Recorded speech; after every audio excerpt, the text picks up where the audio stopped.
ترین وہ سورہ بقرہ ہے، سورہ بقرہ۔ عام طور پہ لوگ جب پریشان ہوتے ہیں، جب ان کے گھر میں جادو کے اثرات یا کوئی آسیبی معاملات ہوتے ہیں تو سوچتے ہیں کہ سورہ بقرہ پڑھا لو۔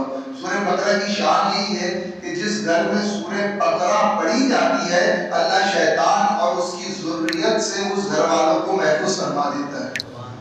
سورہ بقرہ یہ بہت عظیم الشان سورہ ہے، 286 اس میں آیتیں ہیں، 286 آیتیں ہیں، اور یہ سورہ بقرہ اتنی شان والی ہے کہ حضور رحمت عالم صلی اللہ تعالی علیہ وسلم نے فرمایا جو سورہ بقرہ کی تلاوت کرنے والا ہوگا قیامت کے دن سورہ بقرہ بادل کی شکل میں اس کے سر پہ ہوگی اور اللہ کی بارگاہ میں جا کے کہے گی یا اللہ یہ مجھے تلاوت کرنے والا تھا، اس بندے کی مغفرت فرما دینا۔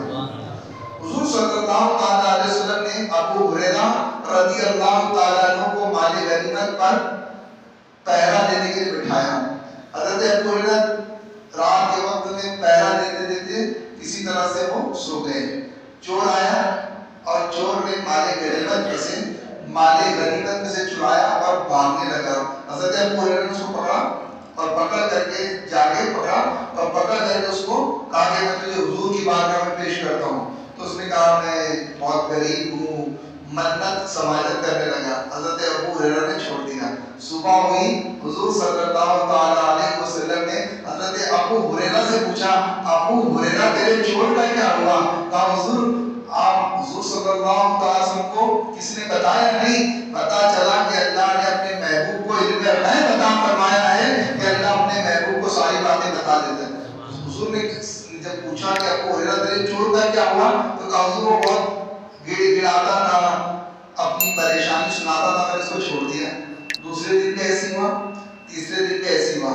جب چور کو پکڑا ابو ہریرہ رضی اللہ تعالی عنہ نے تو چور نے کہا سنو اگر مجھے چھوڑ دو گے تو تم کو ایک آیت بتاؤں گا، ایک آیت بتاؤں گا، اگر تم اس کو پڑھ لو گے تو اللہ تمہارے سارے مال کو محفوظ فرما دے گا۔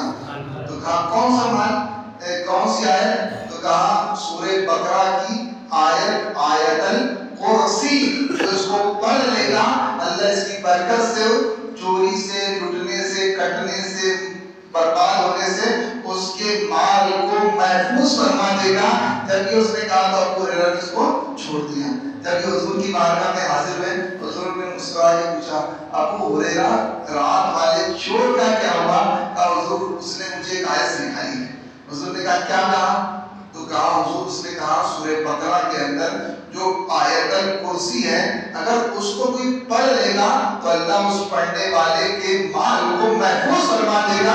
یا رسول اللہ، حضور نے کہا وہ تیرا چور ہے تو جھوٹا لیکن بات سچی کر گیا۔ کہا حضور کیا بات سچی کر گیا؟ کہا یہ واقعتاً ہے کہ جو آیت الکرسی پڑھ لے گا اللہ تبارک و تعالیٰ جس چیز پہ آیت الکرسی پڑھی ہوگی اس کو برباد ہونے سے محفوظ فرما دے گا۔ اسی لیے اللہ والے جب گھر کے باہر جاتے ہیں تو اپنے گھر میں آیت الکرسی پڑھ کے چلے جاتے ہیں کہ گھر والوں کی حفاظت اللہ کے ذمہ کرم پہ ہوگی۔ آیت الکرسی کی شان یہ ہے کہ اللہ اکبر فرمایا گیا جس نے فرض نماز پڑھنے کے بعد بغیر کوئی کلام کیے ہوئے فوراً آیت الکرسی پڑھ لی تو جب وہ مرے گا جیسی روح قبض ہوگی فوراً اللہ اس کی روح کو جنت میں داخلہ عطا فرما دے گا۔ اس کے اور جنت کے درمیان صرف موت ایک مرحلہ ہے، ادھر مرا ادھر جنت داخل ہو گیا۔ آیت الکرسی اس کو یاد کرنے کی کوشش کرے، اس کو یاد کرے، بچوں کو یاد کرائے۔ بہت چھوٹی سورہ ہیں لیکن بہت اطمینان بخش اور بہت قرآن کے فوائد سے مالا مال سورہ پاک ہے۔ چلیے سورہ بقرہ کا